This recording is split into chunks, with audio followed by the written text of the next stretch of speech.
Here we go. It's time to touch the sun. Touch the sun. Touch the sun. Welcome to Touch the Sun. We're at Raj's house, and we got Courtney with us, and here we go.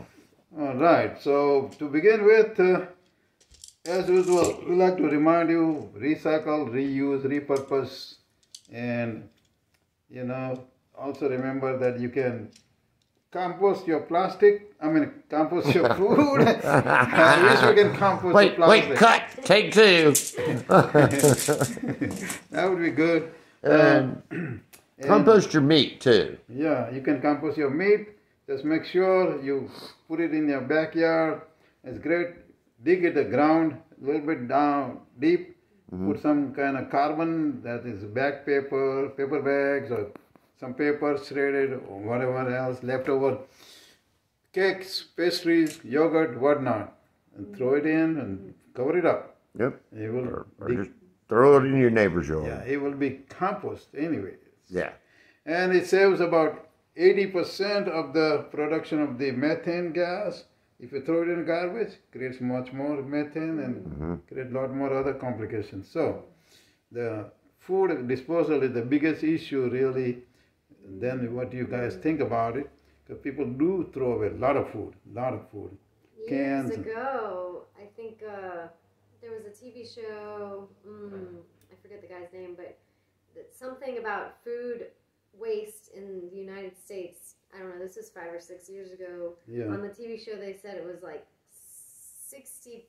40 or 60% is being wasted. Yeah. Can you imagine? Thrown away. All over the world, people don't have food enough to eat. And we're wasting 40% of all. Well, we're poisoning it when we grow it too. Yeah, we're creating a lot of, a lot more methane, a lot more mess. And just imagine, along with the other garbage, you have chemicals people throw away, some other waste, paper, glasses, everything, and with the food. You're creating such a mess. So, we got to stop eating food. Well, point is that I think my theory is that if you get something in your plate, finish it. Otherwise, don't get it. And start with a smaller portion. You can always get again more. Why you fill it up so much to start with? Don't fill it up.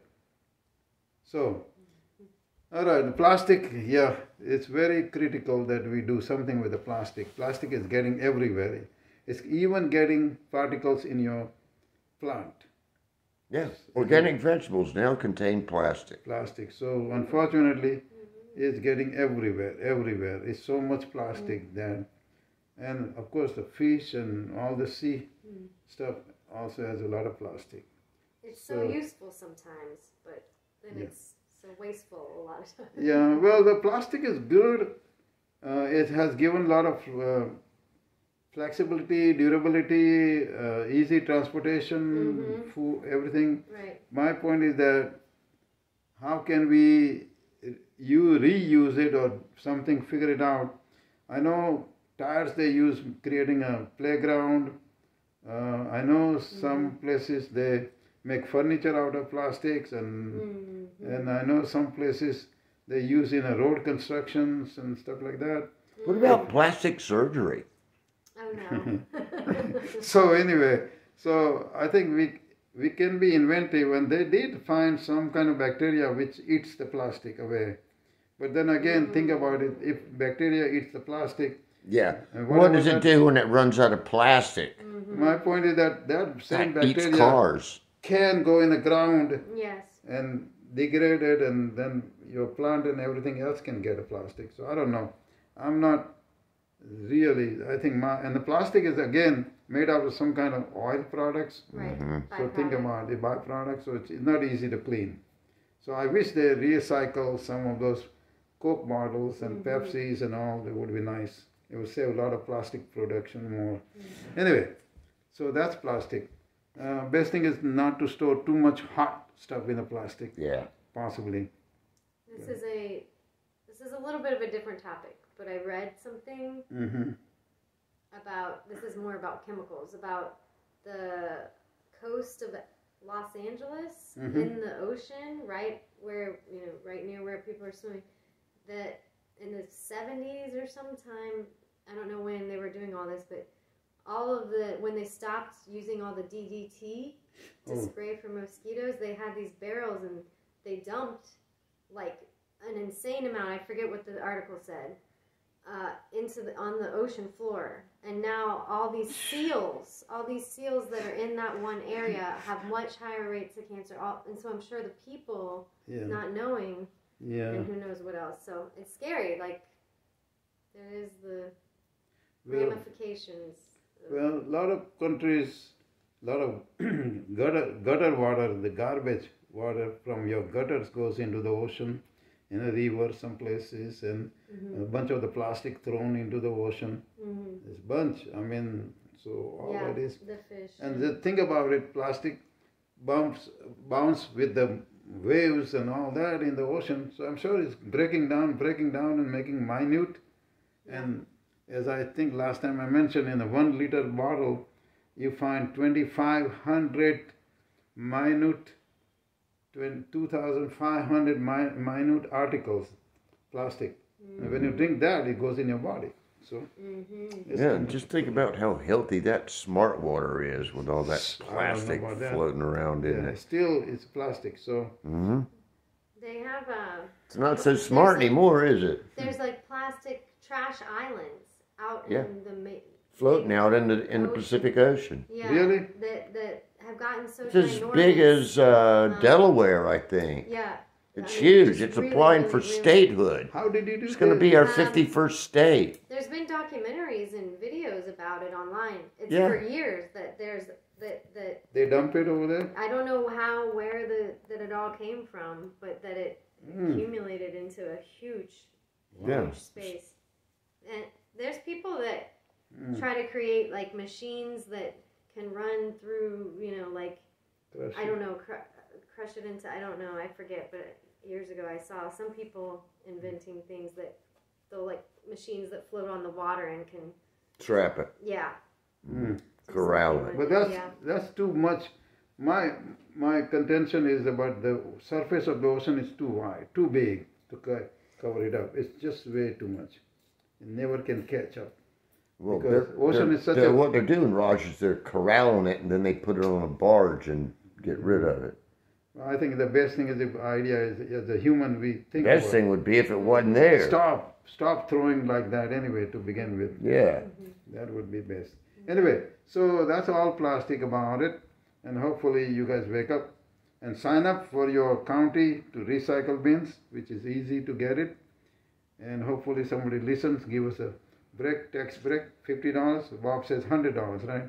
Yeah. Anyway, so I think most of your neighborhood in Atlanta, Bob, I see everybody pretty much has a recycling bin. That's good. Yeah. My parents' neighborhood too. It's against the law not to have one. What? So, I signed up over there a long time ago, and in my neighborhood, I don't think a lot of them don't have it here. No. It used to be a very small bin, and now a lot of people have the bin the same size as same size as my garbage can. Yes. That they started when I was in a Wiki Lane. That's what they gave us, a small one to start with, and they gave us a big one. Well, my recycling's always full, and my garbage is I never have more than 2 small bags of garbage. Yeah, I don't have a whole lot of garbage either. So, anyway, that's the thing about it. So, what we're going to talk today? How about 4 reasons to pee on your feet and 3 reasons not to? So. Okay, Spirulina. Spirulina. How you spell it? I don't know. Spirulina. Yes. Spirulina. Whatever. Spirulina. So. It's an algae. Yeah, it is algae, and it is one of the oldest food created on the earth. It's one of the oldest single-cell organisms on the planet.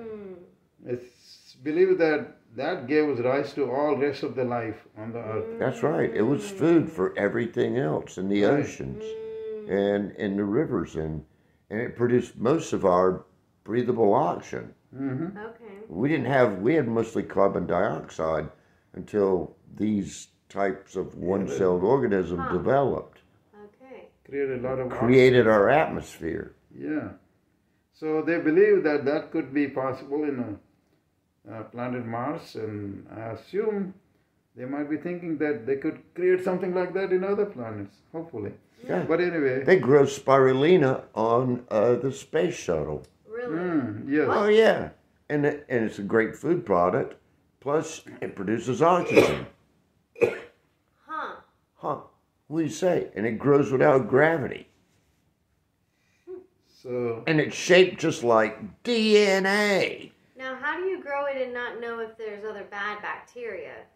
Well, control it's environment. Specific a pH. Yeah. Okay, you manage the pH. You manage the conditions. You can grow it in the wild, or you can grow it in a tank. Now, one of the problems, like say, with growing it in the wild is other types of bacteria can also grow in it. It can contaminate it, and they recommend that if you, for instance, don't buy cheap spirulina from China because it can have contaminations in it, right, Raj? Yeah. So that's one of the reasons. If you look at the history of that, some of the Mexican cities, Mexican in the ancient time, they were using spirulina. I think West Africa. Yep. Now, spirulina, so it gives sense that it can grow pretty easily in a kind of warm climate. 87 to 104 degrees is optimal temperature. Right. And you need an alkaline water source. Like, I saw that they put baking soda in the tanks when they're growing it. I guess probably maybe that Creates to alkaline, get yeah. the right pH. So that's the reason you can think of it. In the old time, probably there was not so much chemical mixed up. Now it's advisable that you don't want to buy spirulina from any source or get yourself from the wild because you don't know what you're getting. It's best to get it good, reputable commercial products. Would be great. But what's the benefit? What's the good about spirulina, Bob? Well, per weight, it's got more protein than almost anything else that we can find. And because of the structure of spirulina, it doesn't have a cell wall. Okay, celluloid or cellulite, whatever it is, what forms the cell wall is the biggest obstacle to breaking it down so your body can use it. So because of that, it's a good form. Biodigestible. Exactly. And so this spirulina, therefore, it's one of those, some people call it multivitamin because it has so much content rich that beside the protein, you can get vitamin D, K1, K2, potassium and other stuff. So, and it has a vitamin B12, but it's like a, what do you call, hidden type in a sense, not easily accessible, but it still is useful. Your body is able. And then there's something called mitochondria.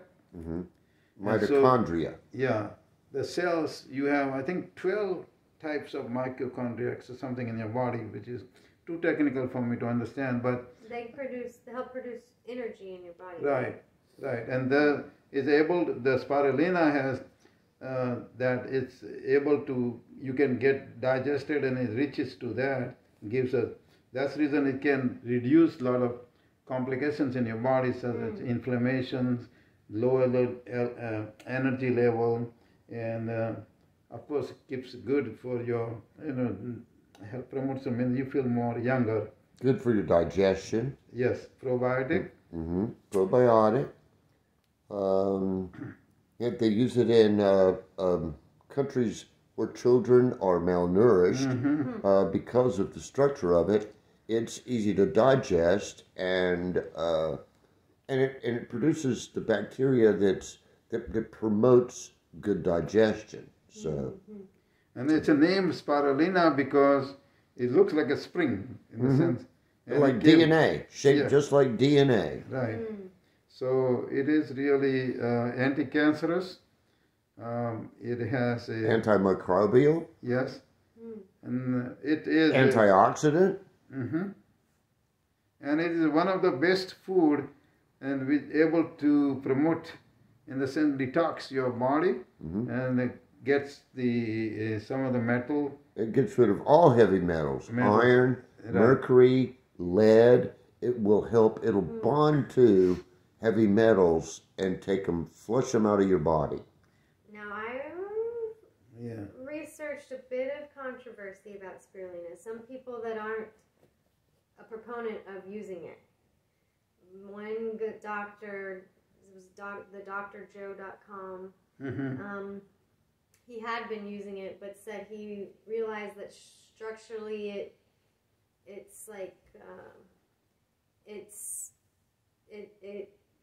attaches to your receptors that are for B12, vitamin B12 for energy. Yeah. But it's like an analog. Like it's not the right type or something. And so he stopped using it and now thinks, Oh, well, there's always somebody that's going to have an exception to everything. Well, my point is that, again, I would encourage you to use it a smaller dose to start with, see how you feel about it. Yeah, don't try to live off of it. If you have any complications, if you're taking serious conditions, medicines, or whatever else, I would encourage you to talk to your physicians or whoever. Dietitian, whoever. Yeah, and make sure that your wife, your mother. Right. If you have you don't want to experience any allergy or so and so, number of things. I have used in the past. I didn't have any trouble. It's an interesting taste, and you can buy in a powder or in a capsule. tablet form. I see it often like add-on in smoothie shops now, and I have friends that would do desserts with like pure ingredients, and they would have it as one of their food coloring additives, natural, like to make something green or blue. Or... You can mix it up with clay and use it for your face, put as a facial. If you have enough of it, you could throw it into like a baby pool, and you could do spirulina wrestling. Oh my gosh. Well, anyway, so the spirulina is really, in other words, that is very, very rich content, good protein, and it's really beneficial. So do your own research and homework. You can remove some of the bad bacteria, such as Candida. Yeah. Yep. Oh, that's the fungus overgrowth. Right. Some people have in Right, or some other bacteria if you have. Because it basically detox. So remember, when it detox, it can clear up some of those things. I was inclined to see whether now the biggest challenge is to finding the right kind of source to buy spirulina, because you don't want to buy from anywhere. As he was talking about China or some other places coming through, not necessarily the control environment is not maintained sometimes. Even in for a matter of fact, the U.S., but you have to think about it. Yeah, where I'm sure there's probably FDA approved or somebody that has, use your own judgment, but don't use the cheap stuff. Yeah. Now, we want to go into the yoga pose? Yeah. Anything else about spirulina before we jump out? God, we could talk about it all afternoon, but we're running out of time. But do you have anything else in the mind? Your notes. It's green. Yeah. It's green. There's like a blue. It's a blue. Too. Yeah. Blue-green. It's a blue, and that's what they call cyanide, some kind of name, chemical name. That's what gives the spirulina unique components, which helps to create a better protein, really. So, anyway, yeah. Anyway, look it up. Yeah. If you have more questions, come see us. Or just do some research. Yeah. Call us. Mm-hmm. All right. All right, let's do some yoga. Okay. All right. So we are on the 9th pose in this book here, the Yoga Toolbox. And it's the rotated triangle, Parivrita Trikonasana. Ay, ay, ay. The And, balancing pose. We did triangle Right. like a month ago or so, but Yeah, we can. yeah, we'll demonstrate. And again, to remind you that any pose we show you, do it at your body level. Don't push too hard. Don't injure. Don't, because more you practice, better it becomes. And again, number of factors will count in your. Everybody is individual. How much flexible you are, how old you are, all of those things will count. So, and make sure you do the breathing properly. Again, we talk about breath is so essential, and so you want to practice proper breathing, diaphragmatic breathing. Yeah, breathing is fun. Yeah. So you can. Yeah, hips are to the front. Both feet are faced towards the front. And then you slowly. Now you can modify how much you able to do that. If you're able to bring your hand all the way down To your foot. and if you're not, then you can support with your Cheater couch. couch or chair or wherever. A small stool. Yeah, anything. So maybe I can do it right now like that because I'm more comfortable doing this. So you have your opposite hand is down to the opposite foot and doing the twist. Now, Really let me show your feet too, because that's kind of important. You want your feet pointing in the same direction that you're leaning with your hips square, right, Courtney? Yep. Hips squared. Now turn at the waist. There you go. And when doing any twists, it's more focusing on the core opening than stretching your neck and Yeah, breathing through it. exactly. And that's what makes it kind of hard to balance. Yes. Okay. All right. Thank you. So if you have balance issues, be careful. Right. You know, want to always fall. check it and make sure you've made your last insurance payment before Oh my God. you start watching our videos. Yeah. Make sure. We don't have a waiver. We have a disclaimer, I guess we'd say. Yeah. Make sure you do it your level. Anyway, if you just turn a little bit, do it a little bit, not all the way. Again, practice. So. Yeah. No. In my personal practice, one little thing I would say is, what's been interesting for me is, years ago, in a lot of hip openers, I would get an emotional release sometimes, holding it. And it's fairly common, I've heard, from some people. But Doing yoga and just start crying? in some of the hip openers, and then it started to be that some twisting now for me. Maybe I just, whatever was going on with my hips is kind of moved through, but some twists now I found I get an emotional release. If I hold it longer, if I do more yin practice. Well, see, part of the also you have to realize it's connected with your mula, means the base of your body. And if you think about the whole universe, your energy concentration is in the middle of your body, really, honestly. And so whenever you emotionally, most of your emotion hits, unfortunately, your stomach and close to your heart. So, and when you open up, sometimes you can experience that. Just like what I've seen, some people experience emotions in the heart or in the stomach pretty much, and then sometimes you meet some people, you see some stuff on the TV, a lot of those kind of stuff. So you have to realize the body is also like that, emotionally charged. And that's the reason I would say you must really become aware of your emotions, and if you need help, seek out help. Just don't sit over there and dwell upon it. It's not going to work. Not going to help you long term. Yeah, mute the commercials. Yeah.